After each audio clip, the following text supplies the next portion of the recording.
देखते हैं हम इसमें ही प्रश्न 6 को। नीचे दी गई सारणी को भरिए। यहाँ पर आपको ये सारणी भरनी है। तो सबसे पहले तो एक तरफ दे रखी है शारीरिक मुश्किल। शारीरिक मुश्किल यानी एक तरह की जो समस्या होती है, विकलांगता समझ लीजिए, दिव्यांगता समझ लीजिए, क्या क्या मुश्किलें होती हैं यहाँ पर आपको लिखना है और कौन कौन से उपकरण या सुविधा उपलब्ध है वो यहाँ पर बनाए हुए हैं। देखिए, सबसे पहले ये ब्रेल लिपि है। जो लोग देख नहीं सकते उन्हें भी पढ़ाने की ज़रूरत महसूस हुई, और अगर वो पढ़ने की इच्छा रखते हैं तो उन्हें पढ़ाने के लिए एक ख़ास तरह की लिपि में वर्कशीट किताबें तैयार की जाती हैं, वो होती है ब्रेल लिपि। और ये देख नहीं सकते, ये चश्मा पहने रहते हैं, अपने हाथ में छड़ी लेकर चलते हैं। तो जो लोग देख नहीं सकते उन्हें सबसे ज़्यादा जीवन में समस्याएं क्या आती हैं। देखिए, जो लोग देख नहीं सकते उनके लिए तो सारा संसार ही अंधकारमय है। मतलब सब कुछ उन्हें काला ही दिखेगा, सब चीज़ उनके लिए तो काली ही है। लेकिन ऐसा नहीं है कि अंधे लोग भी कुछ नहीं कर सकते हैं, वे भी अपने जीवन में बहुत कुछ हासिल कर सकते हैं। तो जो लोग जीवन में देख नहीं सकते, तो जीवन में लगभग सभी काम करने में इनको मुश्किलें तो होती हैं, लेकिन इनके लिए ऐसा नहीं है कि काम बिल्कुल असंभव है। ये किसी भी काम को कर सकते हैं, भले ही चाहिए किसी की मदद से करें, पर ये काम को कर सकते हैं। इनके लिए किताबें तैयार की जाती हैं ब्रेल लिपि में, जो लोग पढ़ना चाहते हैं, और ये ब्रेल लिपि में ही तैयार वो किताबें हैं। तो जो लोग देख नहीं सकते, जीवन में सभी कामों को करने में इन्हें मुश्किलें होती हैं। और दूसरी चीज़ ये है, ये किसी भी खतरे को, मान लीजिए इनके सामने कोई ऐसी चीज़ आकर खड़ी हो गई जो इन्हें नुकसान पहुंचा सकती है, या ये कहीं ऐसी जगह पर पहुंच गए हैं जहां पर इन्हें चोट लग सकती है, ये उन चीज़ों को तो नहीं देख सकते। लेकिन हाँ, इनके साथ में कोई सहायता के लिए तैयार रहता है तो ये उन कामों से बच सकते हैं। इन्हें थोड़ी सी सावधानियाँ रखनी पड़ती हैं। एक सामान्य पुरुष तो, सामान्य व्यक्ति तो कुछ भी कर सकता है, लेकिन इनके लिए थोड़ी सी समस्याएं हो जाती हैं। लेकिन हाँ, अगर इनके साथ में गाइडेंस होती हैं, कोई व्यक्ति इनके साथ में रहता है, तो ये अपने कामों को बखूबी कर सकते हैं। आगे देखते हैं, जो लोग सुन नहीं सकते। जो लोग सुन नहीं सकते तो इनके लिए समस्याएं तो बहुत सारी होती हैं। जो लोग सुन नहीं सकते हैं, तो आप क्या कहना चाह रहे हैं वो बिल्कुल नहीं सुनेंगे, क्योंकि उन्हें सुनने की क्षमता ही नहीं है उनमें। तो ये लोग बोली जाने वाली बातें नहीं सुन सकते, ये भी समस्या है। गाड़ियों के हॉर्न आदि इन्हें सुनाई नहीं पड़ेंगे। मान लीजिए ये सड़क पर चलना चाह रहे हैं, पीछे से गाड़ी आ रही है, हॉर्न बज रहा है, लेकिन ये तो सुनेंगे नहीं, क्योंकि इनमें क्षमता नहीं है सुनने की। तो इनके साथ दुर्घटना भी हो सकती है। तो और भी बहुत सारी समस्याएं हो सकती हैं।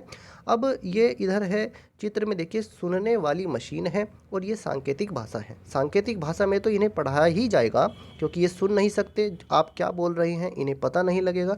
तो सांकेत वाली भाषा में इन्हें पढ़ाया जाता है।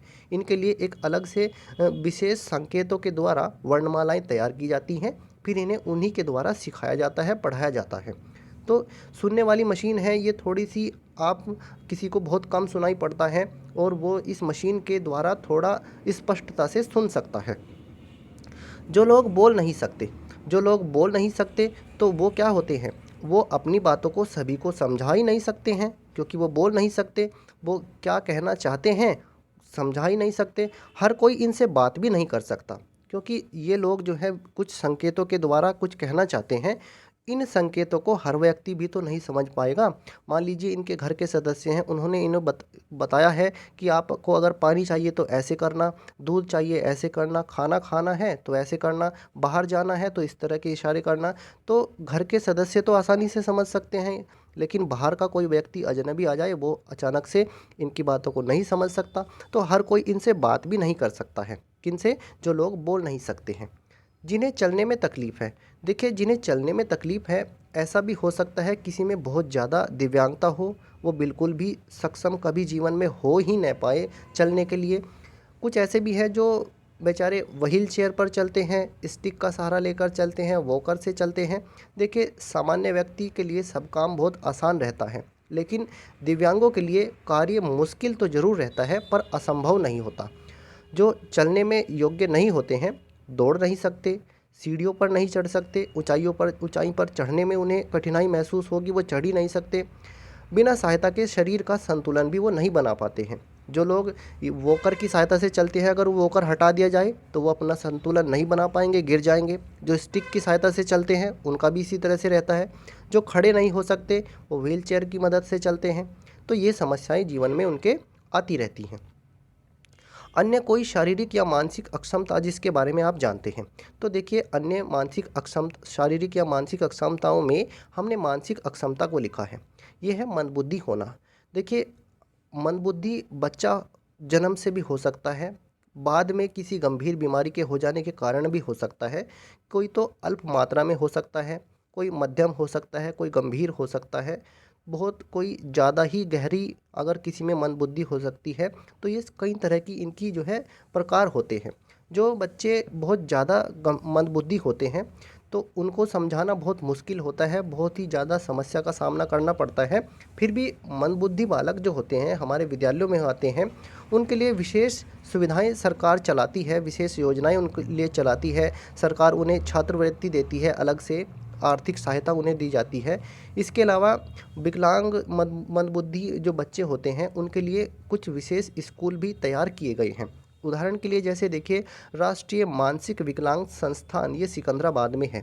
तो यहाँ पर इन मंदबुद्धि बच्चों को रखा जाता है और इनकी जो है 24 घंटे देखभाल की जाती है। ये इन्हीं की निगरानी में रहते हैं, स्टाफ की निगरानी में रहते हैं, कर्मचारियों की निगरानी में रहते हैं। इनकी हर तरह की चीज़ों का ध्यान रखा जाता है। इन्हें किस तरह से पढ़ाना है, खेलना, इनको कब खिलाना है, कब इन्हें क्या क्या काम कराने हैं, इन्हें सब चीज़ें सिखाई जाती हैं। यहीं पर ये रहते हैं। तो ये हुई है मानसिक अक्षमता, मंदबुद्धि होना। जो कुछ तो बच्चे ऐसे रहते हैं जो जब इनका इलाज होता है तो इलाज के द्वारा ठीक हो जाते हैं, पर कुछ ऐसे भी रहते हैं जो ठीक नहीं हो पाते हैं। तो इनके लिए जो है मानसिक अक्षमता में आप मंदबुद्धि होना ये लिख सकते हैं। अब आगे हम देखते हैं अगले प्रश्न को। प्रश्न 7 है हमारा, दिव्यांगों को ऊपर की सारणी में मिल रही सुविधाओं के अलावा और क्या क्या सुविधाएं मिल सकती हैं। देखिए, जो दिव्यांग लोग होते हैं, दिव्यांग बच्चे होते हैं, तो दिव्यांगों के उत्थान के लिए सरकार अलग अलग योजनाएं चलाती है। सरकार ये कोशिश करती है कि दिव्यांग लोग भी कौशल विकास को विकसित कर ले, मतलब वो कुछ ऐसे काम सीख ले कि वो आराम से बैठ कर के उसको कर ले और वो किसी को जो है अब वो स्वयं आत्मनिर्भर बन जाए, किसी पर वो बोझ न बने। तो ऐसा सरकार कोशिश करती है। उनके कौशल विकास के लिए योग्य व्यक्तियों को प्रशिक्षण दिया जाता है। जो लोग कुछ ऐसी भी चीज़ें रहती हैं, दिव्यांग लोगों में भी ऐसी बात नहीं है कि उनमें प्रतिभाएं नहीं होती हैं। प्रतिभाएं तो, टैलेंट तो उनमें भी कूट कूट कर भरा हुआ होता है। ज़रूरत होती है उनके टैलेंट को निखारने की, तो उन्हें उसी के अनुरूप सुविधाएं दी जाती हैं। वो अपने कौशल को, अपने टैलेंट को विकसित करते हैं और फिर वो अपने जीवन में उन्नति के शिखर की तरफ बढ़ते हैं। शिक्षा की विशेष सुविधाएं उन्हें दी जाती हैं, आर्थिक सहायता भी उन्हें मिलती है। ज़्यादातर ऐसा भी रहता है कि यात्रा किराए में उन्हें छूट दी जाती है। दिव्यांग लोगों को यात्रा किराए में भी छूट मिलती है। बसों में आपने देखा होगा उनके पास बने रहते हैं, दिव्यांग पास, उनको छूट मिलती है। और उनका जो है ट्रेनिंग, उन्हें प्रशिक्षण दिया जाता है, ट्रेनिंग दी जाती है। कुछ जो दिव्यांग लोग कुछ काम कर सकते हैं। इसके अलावा आपने देखा भी होगा जैसे नौकरियों में भी दिव्यांग लोगों के लिए अलग से स्पेशल कोटा रहता है। वो उस पर केवल दिव्यांग लोग ही जा सकते हैं। उन नौकरियों का जो पद हैं वो, उन रिक्तियों को केवल दिव्यांग लोग ही भर सकते हैं। तो इन्हें स्पेशल उसमें भी कोटा रहता है। तो इन्हें इसी तरह से, ताकि ये किसी पर बोझ न बने, बहुत सारी सुविधाएं इनको दी जाती हैं। इनके उत्थान के लिए भी कोशिशें की जाती हैं। अब देखते हैं हम अपने 8वें प्रश्न को। ये लास्ट प्रश्न है। नीचे दिए गए चित्र में क्या दिखाया गया है, किस तरह के लोग इसका उपयोग करते हैं, आप इसके बारे में क्या जानते हैं। देखिए, यहाँ पर ये ब्रेल भाषा में अंग्रेजी वर्णमाला लिखी हुई है। जो ब्रेल भाषा होती है वो 6 बिंदुओं पर आधारित होती है। इन्हीं 6 बिंदुओं के माध्यम से अक्षरों को बनाया जाता है। इन बिंदुओं को एक कागज़ पर, मोटे कागज़ पर उभार दिया जाता है और फिर इन्हें छूकर पढ़ते हैं। इन्हें छूकर पढ़ा जाता है, उभार दिया जाता है इन्हें। तो यहाँ पर ब्रेल लिपि में अंग्रेजी वर्णमाला को लिखा गया है।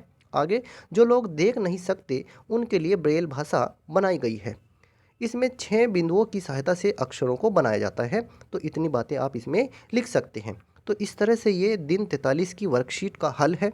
अगर आपको यह वीडियो अच्छा लगा है, आप समझते हैं कि इससे आपकी कुछ मदद हो सकती है, तो कृपया करके आप वीडियो को लाइक कीजिए, शेयर कीजिए और हमारे चैनल को सब्सक्राइब कीजिए। धन्यवाद।